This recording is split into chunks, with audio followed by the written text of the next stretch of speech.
Well, actually, it is a quite complicated situation that developed quite fast over the past few days, if not weeks, actually. The abrupt decision by President Donald Trump to withdraw the U.S. troops in the area, who were actually controlling it alongside the People's Protection Units, the other Kurdish troops, that actually they are considered to be a terrorist, or designated terrorist organization by Turkish President Erdogan and the Turkish regime. And once Trump decided to pull out his troops, the Kurdish units realized that it's going to be quite dangerous for them to actually be subjected to an assault by the Turkish troops, because President Erdogan seized the opportunity right after Trump's decision, and he threatened to actually assault the area in order to free it from the Kurdish units. So that's why they have called on the once enemy before the Assad troops and the Assad regime in order to come and help them out by entering the area and stand in the way between them and a possible Turkish assault. So this is quite a surprise then, that they should call on Syria, on Syrian-backed forces. Exactly, because they were before fighting against the Turkish regime, and then they were the major allies of the USA in their fight against ISIS in the area, and they successfully managed to recapture it from ISIS control in 2006, and they've been controlling it since then alongside the US troops that were there. So the US troops that were there were actually standing in between, like a safe point between any possible confrontation between the Turkish troops or a possible Turkish assault and the Kurdish units.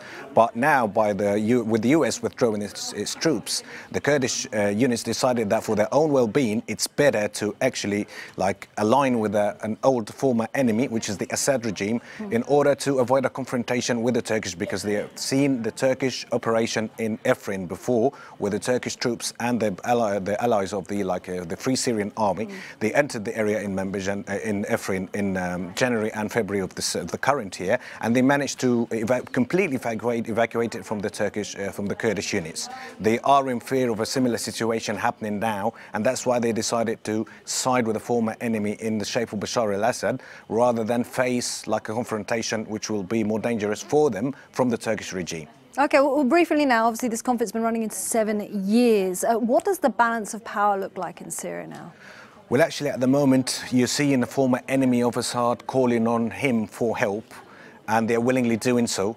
And it's a major indication that how things on the ground in terms of the political gains are looking, because Assad is being called on by former enemies. So basically, he's having a lot of political gains on the ground, and he's entering a city that his troops could not control or even enter since 2011, since the whole Syrian conflict and the Syrian civil war started.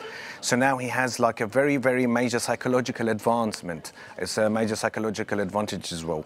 And he's taken the opportunity. It remains to be seen on the ground, because Erdogan earlier said that Turkey has no business in Manbij so long as it is freed from the Kurdish troops.